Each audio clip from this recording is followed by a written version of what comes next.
আমার সাথে দেখা করার ইচ্ছা যাদের আছে এই ভিডিওটা স্পেশালি তাদের জন্য। যদি দেখা করার কারণটা এমন হয় যে বিলাল ভাই অনেক পপুলার হয়ে গেছে, ভাইয়ের সাথে গিয়ে ছবি তুলবো, ভিডিও বানাবো এবং ওই ভিডিওটা দিয়ে আমি আমার পেজ তৈরি করে ফেলবো, লক্ষ লক্ষ ফলোয়ার তৈরি করে ফেলবো, তাহলে এটা একটা ভুল ধারণা হবে। কারণ শুধুমাত্র ওই ভিডিওটাই রিচ করতে পারে, ওই ভিডিওটাই মানুষ দেখবে। তো বাকি ভিডিওগুলো দেখানোর জন্য আপনার নিজের কাজ করতে হবে। আর যারা আমাকে অনুপ্রেরণা মনে করেন, আমি তাদেরকে বলবো অনুপ্রেরণা মানে এমন না যে কপি পেস্ট করতে হবে। আপনি যদি আমার মতো হতে চান আপনি হতে পারবেন না। আপনি যদি নিজের মতো হতে চান তাহলে হয়তো বা আমার চেয়েও ভালো কিছু করার সম্ভাবনা আপনার থাকবে। কিন্তু আমার মতো হইতে চাইলে আপনার 1% সম্ভাবনা নাই যে আমার মতো হবেন, কারণ কেউ কারোর মতো হয় না। এই যে আজকে বিল্লাল ভাই দেখতেছেন, বিল্লাল ভাই কিন্তু কারোর মতো হওয়ার চেষ্টা করে নাই, সে নিজেকে খুঁজছে। আপনিও আপনাকে খুঁজতে পারেন।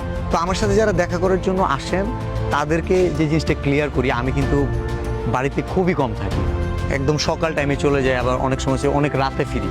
আবার অনেকে মনে করতে পারে ঠিক আছে সকাল 8টায় বের হয়, আমরা সকাল 6টায় গিয়ে উপস্থিত থাকবো, আবার আমি রাতে 3টায় ঘুমাই। তো আপনি 3টার সময় যে একটা মানুষ ঘুমাইছে, তারা যে 6টার সময় আসে যে ডাকাডাকি করতেছেন, ওই মানুষটার তো একটা লাইফ আছে না। সাধারণ যে জীবনযাপন, আপনি হয়তো ওই দিন একটু আগে ঘুমাই পড়ছেন, আপনার ঘুমটা ঠিকই হয়েছে, কিন্তু যারে ঘুম ভাঙাইতেছেন সে আসলে কয়টায় ঘুমাইছে আপনি জানেন না।